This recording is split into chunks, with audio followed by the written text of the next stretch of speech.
So I have not been able to crochet or knit for a few weeks now because I have pain in my right wrist and I have pain in my left shoulder, probably from crocheting and knitting way too long and way too much without taking breaks. So now I'm on kind of an extended break. And instead of crocheting and knitting, I'm spending some time focusing on two things I've been trying to do more of in general in my life. The first is getting more steps, and the second is writing a book. Ever since I moved back to New York from England at the end of 2021, I have been really dissatisfied with my average daily step count. At my peak, at my peak daily average step count in Hong Kong, I was probably getting between 15,000 and 18,000 steps every single day. And even in Oxford, I was probably getting 8 to 10,000 steps a day without even really thinking about it. I love walking.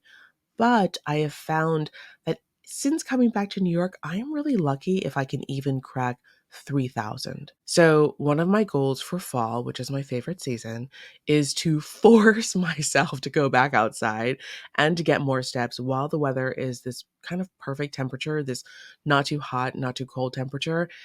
And I want to and I need to improve my overall health.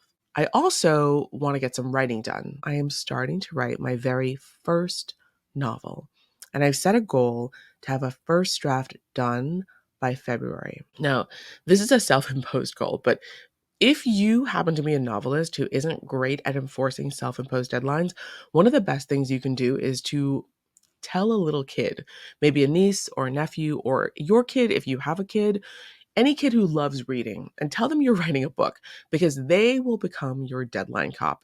They will ask you every single day whether you've finished writing the book yet, and they're going to keep you on track. So that's what my niece is doing for me. Starting today, I want to reclaim my love for long walks, and I'll be taking my writing notebook and my laptop along with me. The goal is to hit 10,000 steps on each walk, so 10,000 steps a day, and to take breaks in between at some good writing spots around the city. And I'm going to take you along with me.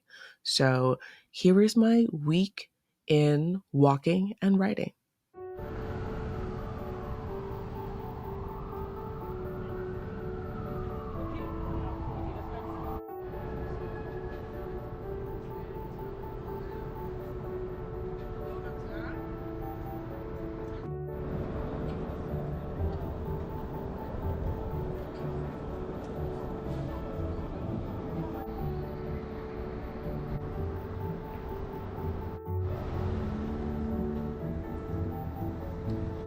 On Monday, I checked out The Hue on 53rd Street on the east side. I've read a lot about this place, and I guess it's become really popular over the past couple of years as a remote working space, sort of a public co working space. It's free to go to because it's actually a food court, and you'll see it's in a beautiful, naturally lit atrium space. There are so many delicious coffee, tea, snack, and food options, and there's this really cool bleacher style seating too if you just want to hang out, talk on the phone, maybe take a call, watch TikTok. I grabbed a pumpkin spice apple cider and I hung out there for a little while and did a little bit of writing.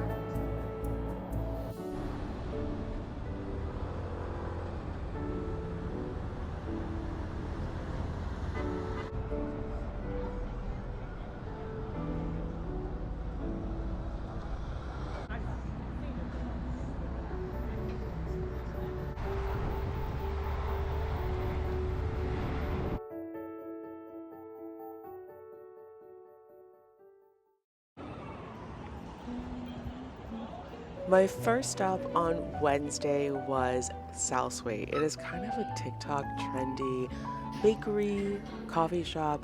Everything here is so delicious and so beautiful. I grabbed a coffee and a spinach croissant.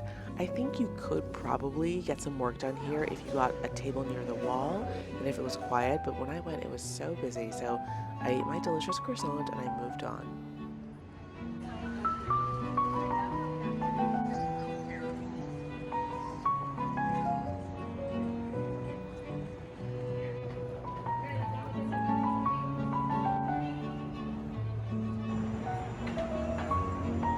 My goal today was to check out the 53rd Street Library. So I was back on 53rd Street, back in Midtown, but this time on the west side. I've heard such great things about this library as a workspace during the day, and the building does not disappoint. It is filled with natural light, although the tables where you can sit and work are on the lower ground floor. I grabbed an armchair, I sat there for a little while. It was a little bit busy and there were a lot of kids running around because there's a kids program during the day, but it is a really nice place to rest in Midtown, get some reading done, check out some books, and people watch.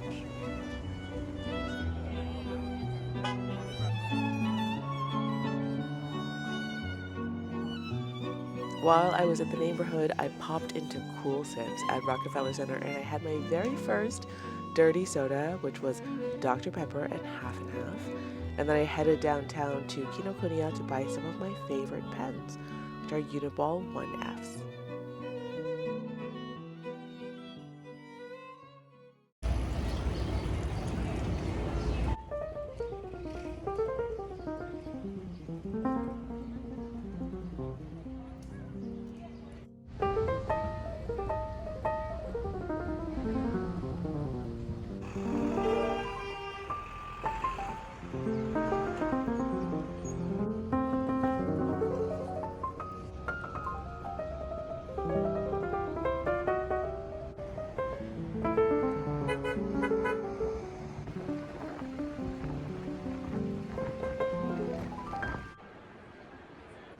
After 2 days in Midtown this week, I thought I should head downtown, so I went to Brookfield Place. Now, this is kind of an old stomping ground for me. I worked in the office building upstairs from Brookfield Place for many years, so I know this place really well. It has great Wi-Fi, it has great food options, everything from bagels to sushi, and the coffee at Lit District is surprisingly affordable. This large iced coffee is just about $4, which is kind of unheard of in Manhattan.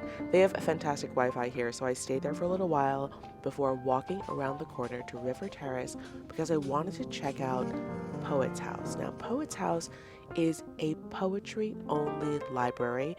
It's open to the public, even though it's not really part of the New York Public Library system, and it's very quiet and hardly anyone is there.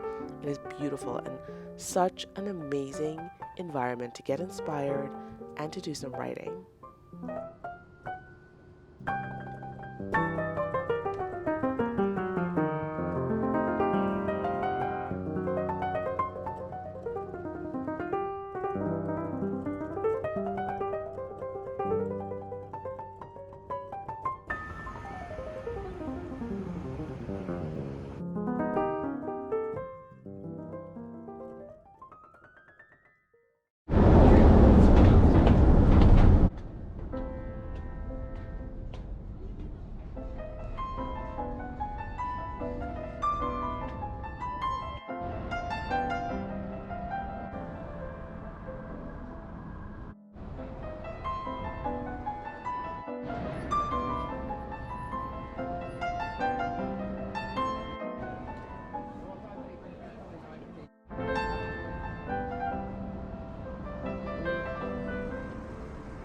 On Friday, the weather was beautiful, so I walked up the High Line to Hudson Yards. Now, because it was Friday, Hudson Yards was swarming with tourists.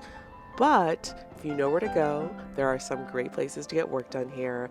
I grabbed a chicken sandwich first because I was so hungry, and then I went to my favorite room in this whole building, which is the back sunroom of Anna, the food court on the second floor. It is light-filled, has great Wi-Fi, has desks, and you can grab a coffee and sit there and get some work done.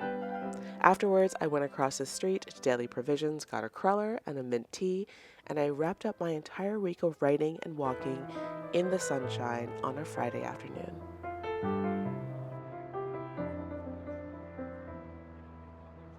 Thank you so much for joining me for my first week of committed walking with writing.